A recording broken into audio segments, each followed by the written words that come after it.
Hello everyone. So today's entry is Douglas Wilson's Why Children Matter. There's no subtitle on this one. It's a very short book of about 134 pages of pure reading.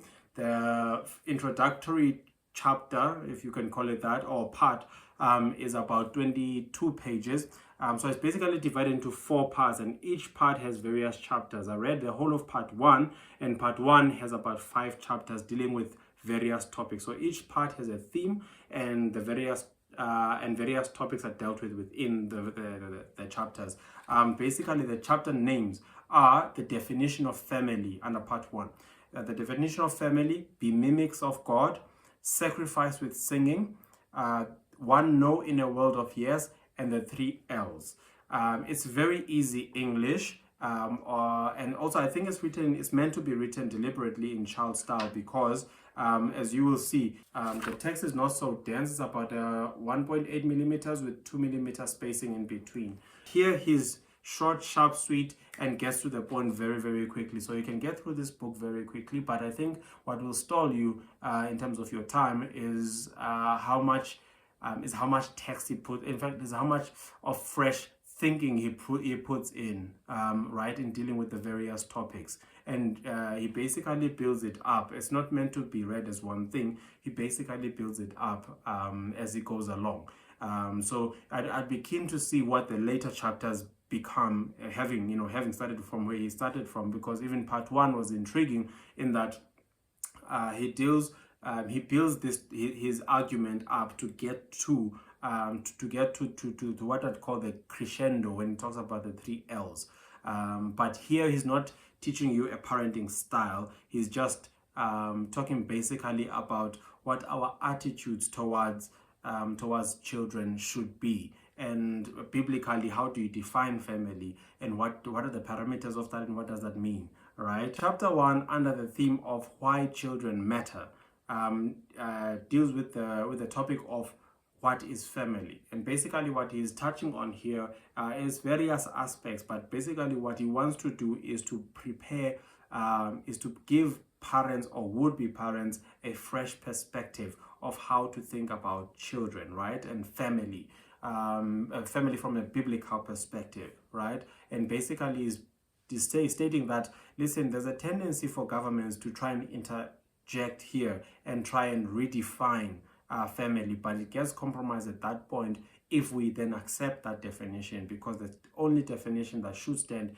is the one that comes from God in scripture, right? And then secondly, he goes into the fact that, listen, life is a bit messy, so and raising parents is messy, and so we can learn more from and children naturally learn more from examples, right, from mom and dad, but also we can learn by reading about people. So we don't always have to learn from experience, because some of us have had bad experiences with parents, right? As a result, some people don't want to be parents, but mom and dad need to be united in the vision of how to approach parenting. So here he's dealing with the parents and how to approach parenting. That's chapter 1.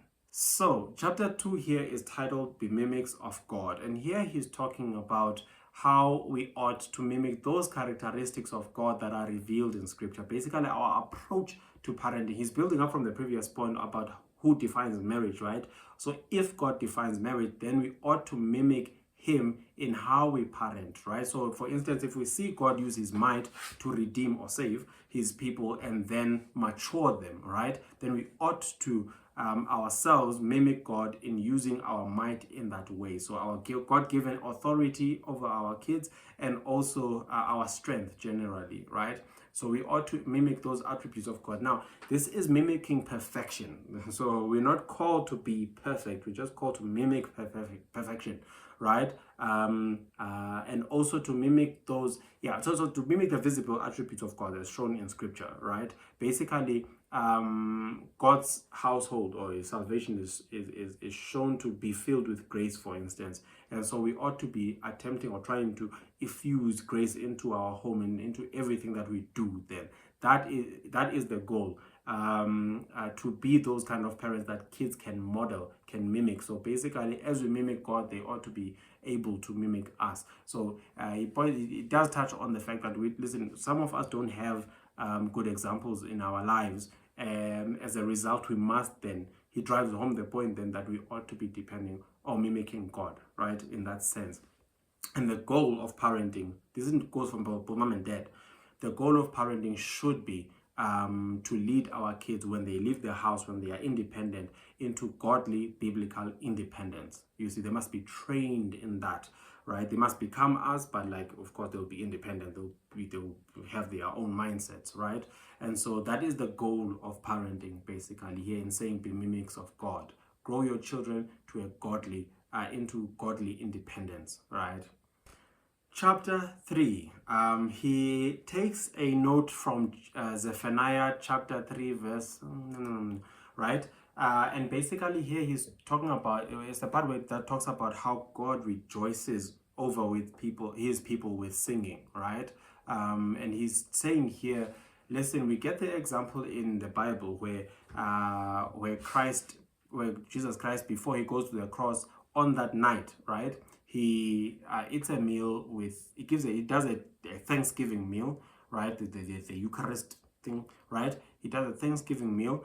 He sings a psalm, and then he goes out to go basically to get tried and dies on the cross. But basically, what he's saying here, what Douglas Wilson is saying here, is that we ought to rejoice over our kids with singing. And what this means is that we ought to have a song for every season. You know those old mamas that say, yo, when they go through a lot and say, yo, but my song for that season was this, right? We ought to have a song for the season, right? And the importance of that is that you're demonstrating to your child that you rejoice over them, not only when they are good and been well behaved and whatnot, but also when you're sacrificing for them, right? Basically, and when you're bearing them, you're having patience and all of that. You ought to have a song for every season, because what you want to demonstrate to them is that you value them being part of this family, right? And so we ought to rejoice over our kids with singing, and that's quite a startling point, I think, in how we were raised typically, and how we are typically raised, and how I think we have translated how we raise our children. Have a song and season to demonstrate to the kids that you value their presence in the family. So the fourth chapter is titled One No in a World of Yes. And basically here, he's drawing from the example of the Garden of Eden, right? How outside the garden, nothing was prohibited, right? Inside the garden, there was one prohibition, right? But what he's saying, if you carry over what he was saying from the previous chapters, is that, listen, you want to so effuse your home with grace, right? That okay, backtrack. He's basically saying that your home is like the garden of you a little Eden, right? And basically in Eden there's certain prohibitions, right?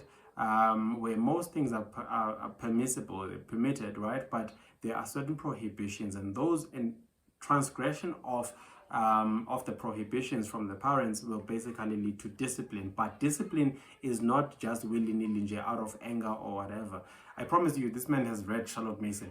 But the discipline doesn't come out of anger or frustration, right? It basically has to be directed. Always, always, always. It has to be directed, right? And basically what he's saying here is that, listen, you so want to infuse your home with grace that you build a garden of grace. And in a garden of grace, you can have laws.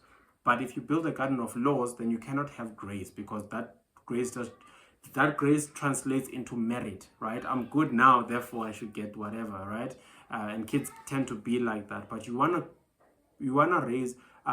build such a garden of grace that when the laws come, children understand that there's liberty involved, right? This will lead us to the next topic. But basically what he's talking about there is that, listen, also as a parent, you should have a good grasp of time. Because to a 3-year-old or a 2-year-old, 5 minutes is an eternity, right? It's the rest of their lives, basically. But we are the ones as parents who understand those time frames, and that we ought to be disciplining our kids, but also with that good grasp of time, knowing that these things pass with time. And so we ought to be raising these kids and disciplining them with almost like sowing a seed, right? And hoping for the harvest. And so it's not going to be pleasant while you have to instill the discipline, but you're waiting for the harvest, right? And sometimes you have to wait longer than other times, right? And so you have a good grasp of time, and so you're raising them for a particular time, right? That is why you implement the ethics that will help them live well in the garden, right? Yeah, so that was a very interesting point about, but remember, you carrying these things over. As he's talking about these topics, you carry the previous topic into the next topic, and you build up from there. So don't take these things in isolation, especially when you talk about disciplining kids, right? Because he's not trying to teach you a parenting style here. He's just sharing with you the perspective you ought to have as a parent towards your kids.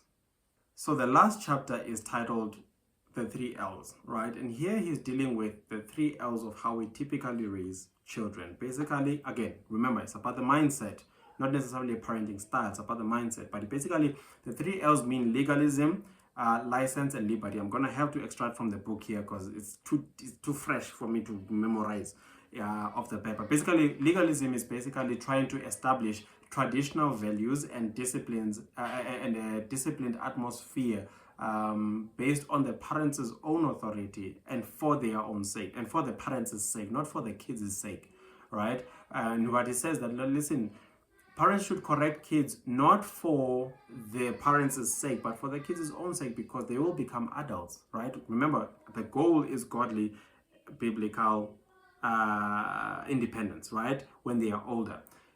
Secondly, license. License, basically, it happens when you realize that legalism is too difficult, right?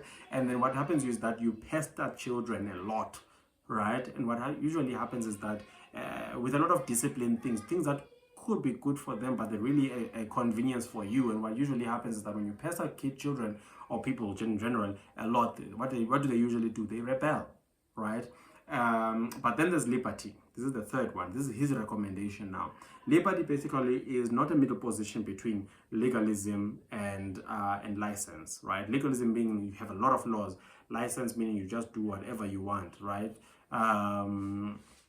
But basically, liberty is not a middle position. It's a whole other thing entirely. But basically, what it is that it's stricter than legalism. But it's also freer than license. And so why do children matter? He brings this point together now when he says that, listen, children matter. He draws this from Malachi 2:15, right? And basically says that, why did God make them one? Mama and Tata, right? Mama and Dad. Why did God make them one? He was seeking a godly seed, you see. God is seeking a godly seed, is seeking a godly lineage. Basically, you want your children, when they are adults, to rest in the freedom of having lived an upright life. That is the goal of our parenting, so that they can live in the freedom, in their independence, they can live in the freedom of having lived an upright life, not battered down and beaten down and traumatized and all sorts of, all the things that happen in our society that we have to answer these adults who've gone through there, and you cannot deny their experience, right? But these kids are now adults, and we are having to answer the why questions of, why was I not loved? Why was I abandoned? And the traumas that happen in childhood, right? And the shocks that happen that no one gets to explain, and they don't never get to deal with, and so they have blockages and stuff like that. And so here he's saying, listen, the environments that we create in our home. Remember, you as a parent, you're maintaining the garden, right? You're creating particular environments for the members of the family to grow up in, which means that mom and dad need to be of the same mindset. They need to be of the same vision, right, on how to approach discipline, how to approach the singing, this idea of singing over your kids, and letting them know that they are valuable members of the family, right? These questions of identity and all of that, we ought to be united in doing these things. And in doing so, we prepare them for godly and biblical adulthood. So in conclusion, I think that this book is for young people who don't have kids yet, and would-be moms and dads, people who are approaching marriage. So it gives a good perspective of how to parent and how to no, not parenting style, but the approach you ought to have towards parenting. And also it can give you a good points of discussion for you and your significant other, and how you'd like to parent and how you should approach parenting and what your approach is going to be. Listen, if you are forewarned, then you are forearmed, and I think this gives you a good perspective into that. Take these things together, not in isolation. I think if you take them in isolation, you'll get lost in the sauce. But more than that, you will create you can create a disaster out of it. And so it's a build up of ideas and ideologies, and I think it's a good ideology. It's just you marry it to your situation, right, and you add your little nuances to it. And having said all of that, I hope this book is a very good reminder to us on how to parent. I hope I've given you some fresh thoughts about it too, and I really do hope that you are blessed by it, and whatever happens, I keep reading.